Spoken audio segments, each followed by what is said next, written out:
Good morning, first grade Sparties, and happy Monday. So last week we talked about ocean habitats and we talked about how plants and animals in the ocean adapt. And what does adapt mean? It means to change, right? So we talked about how ocean plants adapt. So they try to get close to the top of water so they can get enough sunlight to live. We talked about different kind of ocean animals and how they adapt, how they protect themselves. So crabs have those hard shells, and we talked about how they have gills and scales, but certain fish do. So we talked about how those plants and animals adapt to live in the ocean. Today we're going to be talking about a different habitat. We're going to be talking about something called a tundra.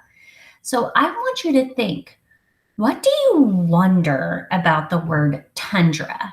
Is it a word that you've heard before? And if it is, what comes to your mind when you think of a tundra? Tundra. When I think of tundra, I kind of think of like a safari. When I think of the word tundra, the immediate thing that comes to my mind is a safari. What comes to your mind when you hear the word tundra? So today we are going to be exploring the habitat of tundras. Now, we're going to be talking about plants that live in the tundra and what they have to do to survive.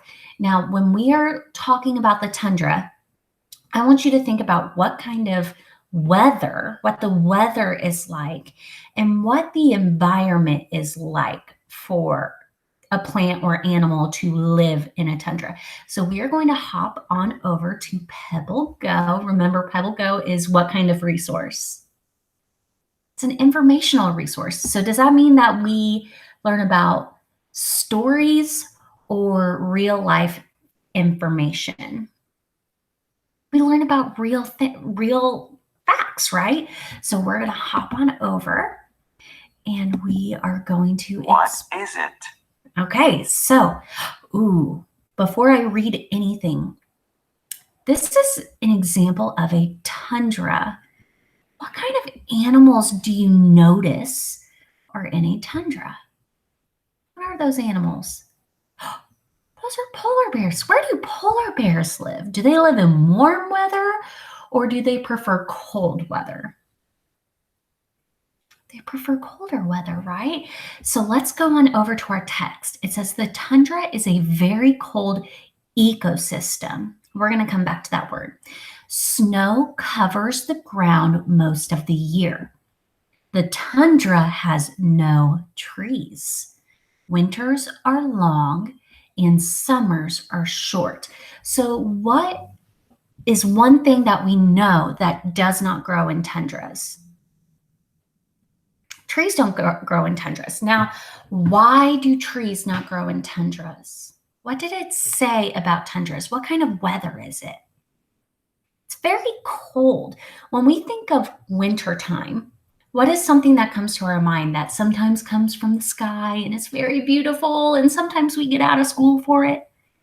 Snow, right? So when you look at this picture, if you look really, really, really, really close, you'll notice that the ground is covered with snow. And you see a little bit of grass here and there, but does it look very green? It doesn't look very green. Now, not all plants are green, but I also notice that it's really short. So do you think it's getting a lot of sunlight and water? I don't know. Maybe we can keep exploring tundras. Oh, we're going to go back to this vocabulary word. Now, this is a very unique feature. Some online resources will offer you definitions, so the meaning of words, and it's kind of like a glossary or an index that we learn about with the seahorses. So it says an ecosystem is a group of animals and plants that work together with their surroundings. So These plants and animals work together to adapt. Everyone say adapt, adapt. And everyone say ecosystem, ecosystem. An ecosystem is where the plants and animals work together to live in the kind of conditions that they do. So with a tundra, what we've learned so far is that it is a very cold place. So let's find out where tundras are. Where is it? It says the tundra lies along the Arctic Circle. Arctic tundra is found in Europe. So if you look over at this map, it has a map feature. The yellow is where tundras are. So if you look in the map, all this yellow is where the tundras are. It says the Arctic Circle is found in Alaska. So Alaska's over here. Europe's over here. Greenland is over here. Northern Canada and Russia. This is Russia.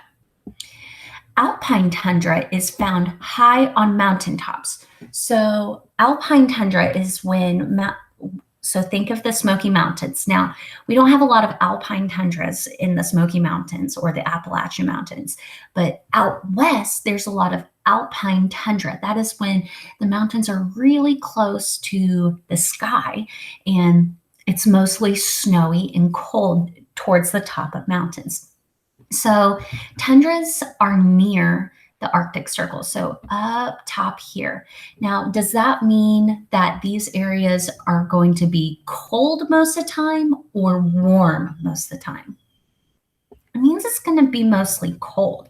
So these plants and animals live in some of the coldest places in the world. So we're going to quickly explore tundra animals. Tundra animals. Okay. It says Arctic animals find ways to live in the tundra. Musk oxen. So we're going to click on that. It says it's a large Arctic animal with flat, curved horns and a long, shaggy coat of fur. Have a layer of woolly fur to keep warm. In winter, fur on the Arctic fox. So here's the Arctic fox. And hair. Ooh, what is a hare? Oh, we've talked about that. What kind of animal is a hare? Like the tortoise and the hare. It's a type of rabbit, isn't it? It says the fur on the Arctic fox and hare turn white. Ooh, if it turns white, what does that help it do? What is on the ground in the tundras? Snow, right? So if their fur turns white, what does that do for them? It acts like camouflage, just like the seahorse does. Many birds migrate south. So the Arctic tundra is in the north, right? So if there's birds that sometimes live in the Arctic tundra, they will fly south to where it is what? Warmer. Tundra soil. All right, under the snow is rocky soil. During short tundra summers, snow melts. So look at what this looks like during the summer. So this is a tundra, and during its short summer, what do you notice? Oh, we have a visitor. It says, but only the top layer of soil thaws. Below the top layer is permafrost. This soil stays frozen all year.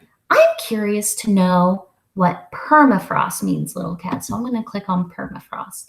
It says ground that stays frozen year long. All right, little cat is going to go on. She is ready to explore. All right, so below the top layer is permafrost. So that means that it stays frozen all year. So when you notice the tundra, I see some water. That might be from melted snow. But, ooh, what do you not see? What kind of plants do you not see? I don't see any trees. Do you see any trees? Me either. What do you notice about the plants? What colors do you mostly see? I see mostly green. I see short plants. So does that mean that plants can grow taller or do they stay shorter because of the tundra? They stay shorter, right? Because what are they not getting a lot of? They're not getting a lot of sun during the year because remember it said that its summers are short. Tundra plants. It says grasses and other small plants grow in tundra soil. These plants have short roots. They stay close to the ground away from cold wind. Moss grows on rocks. So in tundras, you will mostly see grass and some very small plants. Some flowers grow in tundras, but not many. The important thing to remember is what kind of roots do they have? Short roots. And what do those short roots help them do? Stay away from the cold wind, right? So these plants adapt. So they try to stay shorter so they don't get blown away by that cold wind. Now, we didn't see a lot of tundra plants, so I found another resource that has different kinds of tundra plants that I'm going to show you. So over here is an Arctic willow. You kind of have to look really close. It says it's a shrub that is food for caribou, musk oxen, and Arctic hares. Okay, so it's like a very short plant. This one's probably my favorite. It's called the pasque flower. This plant ranges throughout the northwest United States and up to northern Alaska. It's covering a fine silky hair provides insulation. So those hairs on that flower if it's insulation, that means it keeps it warm. The next plant that we have in the Arctic tundra is a bearberry. That's a silly name. It says this low growing, remember, it tries to stay closer to the ground. This low growing evergreen's leathery leaves and silky hair provide protection from the cold and wind. The plant was named bearberry because bears like to eat its red berries. So a lot of these plants, what is it saying that it has on it? It's saying that it has silky hair.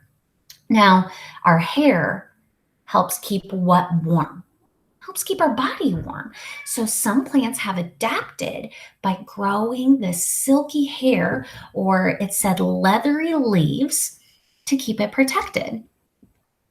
Okay, another Arctic tundra plant is the purple saxifrage. It says this plant grows in a low, tight clump. So that means it likes to stay close together. It is one of the earliest plants to bloom. The tiny purple star-shaped flowers often can be seen above melted snow. Pretty cool. So if you look over here, you can see those really pretty purple flowers. All right, and a couple more. Arctic poppy. This plant is about 10 to 15 centimeters tall with a single flower per stem. So you see each of the flowers. The flower heads follow the sun. Oh, so that means they move with the sun.